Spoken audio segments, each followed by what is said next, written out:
అయితే ఇప్పుడు 10th class 12th class వాళ్ళు కూడా స్ట్రెస్ తీసుకుంటున్నారు అండ్ వాళ్ళు అసలు ఎలా ఉండాలి, ఎందుకంటే వాళ్ళకి ఏం చదువు తప్ప వేరే ప్రపంచం తెలియదు ఆ ఏజ్లో. యాక్చువల్గా చెప్పాలంటే కరెక్ట్. వాళ్ళు ఎక్కువ స్ట్రెస్ తీసేసుకుంటున్నారు. How to behave in that age? వాళ్ళకి నేను రిక్వెస్ట్ చేసేది మార్కులు మార్కులు మార్కులు అని స్ట్రెస్ పెట్టుకోవద్దని చాలాసార్లు చెప్పాను నేను. But at the same time society doesn't leave.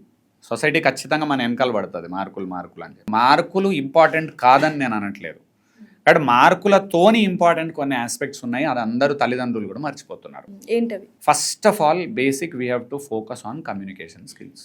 America, UK అన్ని developed countries they focus on communication skills. అందుకని మీరు చెక్ చేసుకోండి, యుఎస్లో కిడ్స్ అందరు కూడా కమ్యూనికేషన్లో మహాద్భుతంగా ఉంటారు. కానీ టెక్నికల్ నాలెడ్జ్లో కానీ రీసెర్చ్ ఓరియంటేషన్లో మన దగ్గర కిడ్స్ షార్ప్ ఉంటారు ఇనీషియల్ డేస్లో. కానీ లాంగ్ టర్మ్లో అమెరికా కిడ్స్ కానీ వాళ్ళు ఉంటారు కదా, పెరిగిన విధానంలో ఒకే సబ్జెక్ట్ పట్టుకొని చదివి చదివి వాళ్ళు రీసెర్చ్ ఓరియంటేషన్లోకి వాళ్ళు బాగా వెళ్తున్నారు.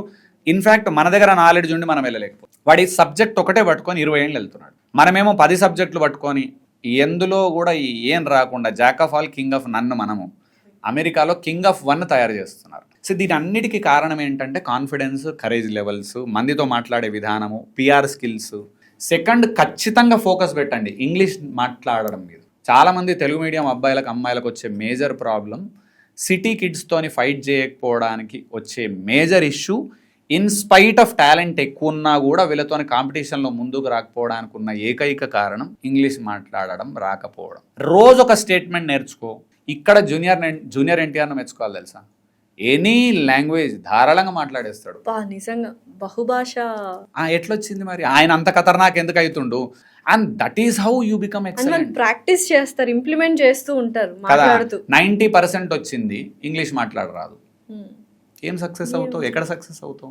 మీరు ప్రెగ్నెంట్ అయిన వెంటనే మొబైల్ వాడుతూ ఉంటే మాత్రం ఆ రేడియేషన్ ఎక్స్పోజర్ ఫీటస్లోకి వెళ్ళిపోతుంది. కాబట్టి దాన్ని తగ్గించడానికి ఈ షీల్డ్స్ వాళ్ళు యాంటీ రేడియేషన్ బ్లాంకెట్ ఒకటి తీసుకొచ్చారు.